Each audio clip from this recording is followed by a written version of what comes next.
All right.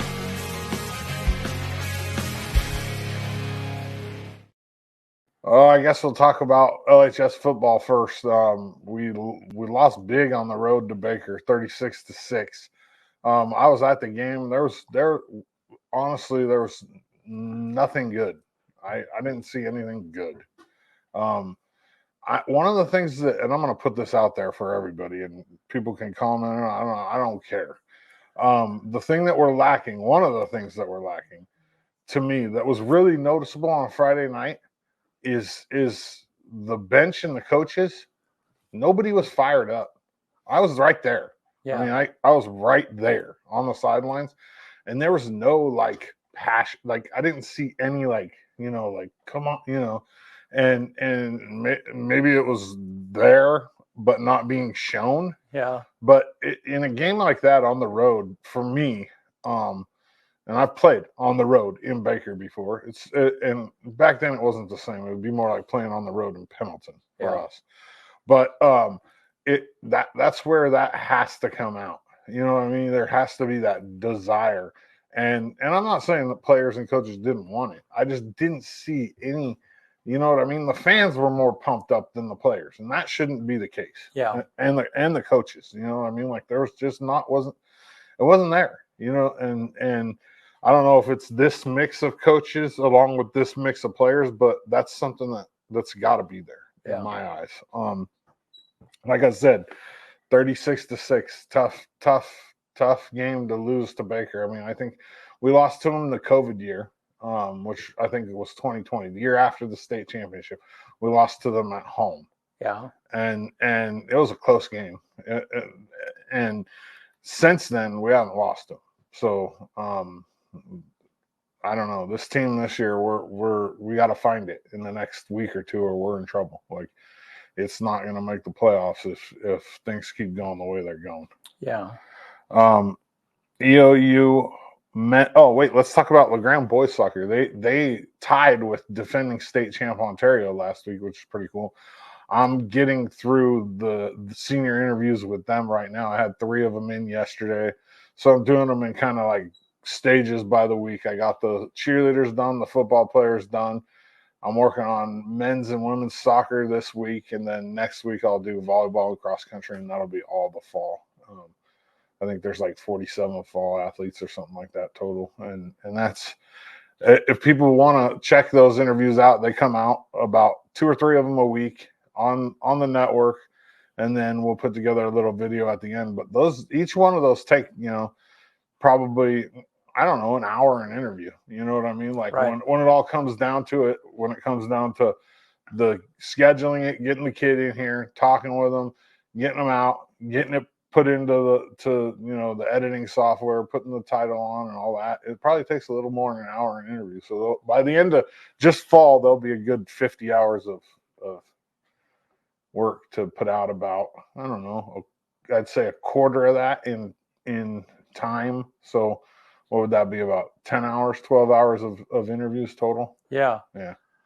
Which isn't bad. I mean, how cool is that though? I mean, fun. Because you get to connect with all those kids on a level. Yeah, and a lot of them, like if they end up going to EOU, or even if they don't go to EOU, if they stick with sports in college, right? I have a connection with them. So like I can call them up or message them and be like, hey, you're at this school now, be on my show. Come on my show. Let's see how you're doing, where you're at. Yeah. So it's good for that. EOU men's soccer tied on Friday night with OIT, and then they lost on Saturday to Southern 3-0. Women's soccer tied Friday night with OIT as well, and lost on Saturday 1-0 to Southern, and that was their first loss of the year for the women. They've had like 4 or 5 ties. That's the one other thing I like. Soccer tying, to me, like, what's the point? But in soccer and hockey, you get to do it. In football too sometimes. Yeah. But at least you play, like soccer, like a tie's a tie. You know what I mean? Like, game just ends. Yeah. Yep.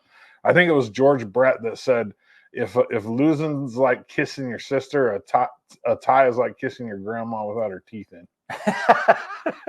George Brett, baseball player. I know that. George It's a great Brett quote. Yeah. EOU football got their first win of the year on Saturday at Community Stadium. They beat Arizona Christian 34-0. It was a game filled with good for the Mounties. The offense was clicking. The defense swarmed the ball. I watched it. I didn't go because I felt crummy on Saturday, but I watched it at home, and it was the best game we played so far. I mean, granted, the competition wasn't at the level that we've seen.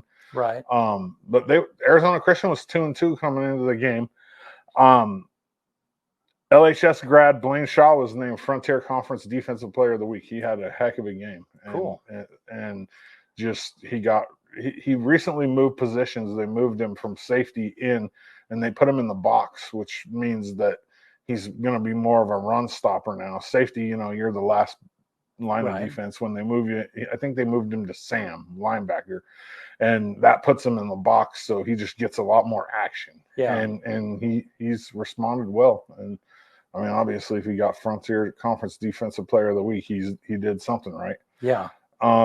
With this football team, though, it's funny. Somebody made a comment on my post about the team winning, and they were like, they won't win a league game, and so I had to respond, of course. So I just said, this was a league game first off, and they won it. And then the other thing is we got to give this new offensive coordinator and this new quarterback just a little bit of time, because they're showing flashes of brilliance. They really are. And this could come together and be something really good in the next, half season and then into next year. And I'm kind of excited about it. Good. EOU volleyball went on the road and swept number 5 in the country, Corbin. We're number 4. And then we turned around and swept Bushnell. The volleyball team's 17-1. They have 14 sweeps, which means in 14 of those 17 wins, they haven't lost a match. So 3-0, 14 times. And then they also have only lost 6 sets all year, which is crazy. In 18 games, 6 sets. That's and 3 of them came in their one loss to Northwest, which they shouldn't have lost. I mean, they're a way better team. You know what I mean? It was just one of those days, Yeah. Alexis McMurtry was CCC Setter of the Week for the 2nd consecutive week and the 3rd time overall. You won't see EOU get a lot of defensive player of the week or hitter of the week, just for the simple fact that they're so deep. They got so many girls that play that at a really high level that they share, the kills, they share the digs. And teams like Corbin, where they have really one girl, Riley Troutman, that's she was the National Attacker of the Year last year. She's going to get 24 kills a game or 20 kills a game. She's going to get Attacker of the Week 6 times this year. Right. You might see one EOU girl get it this year, which, I mean, it's fine. The only thing that matters is that, championship that hangs in the rafters at the end of the year, really. And last year we got them both, the regular season and the tournament. So hopefully we get the same result this year. It's a good team, man. Finally, for EOU, the men's cross country team won the Charles Bowles invite for the first time ever. I got a text from Ben Welch. He was pumped about it. And the cool thing is they had I think their top finisher finished 9th, which is really good considering you're talking about D1 schools, D2, D3, and NAIA and Open. So you can not be affiliated and you can run. There's guys running that graduated from EOU, or you know what I mean. So it's a big. There's a lot of competition there, and for EOU to come out on top, huge.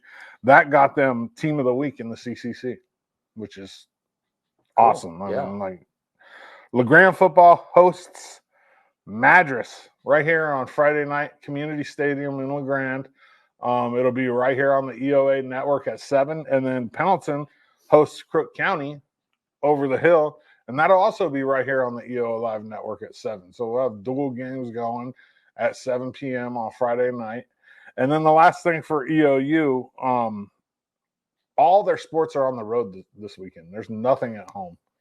There's soccer's on the road, volleyball is on the road, football is on the road. So I'll give you guys those schedules on Thursday. I'll talk about where they're going to be and all that. And this morning sports report is brought to you by Happy Habit. go check out what Joe's got going on. They just got advent calendars in. If you know what those are, advent calendars, they're a big thing in the hobby world, apparently. Really? Yeah. Every year, Joe makes a post about advent calendars. So they have the coolest Legos. They're a Traxxas certified dealer. They have you walk in there and these RC cars look like really like miniature new cars, or 70s trucks or muscle cars, and they go 70 miles an hour, which is crazy. Yeah, Hobby Habit in LeGrand, 411 First Street, just for the fun of it.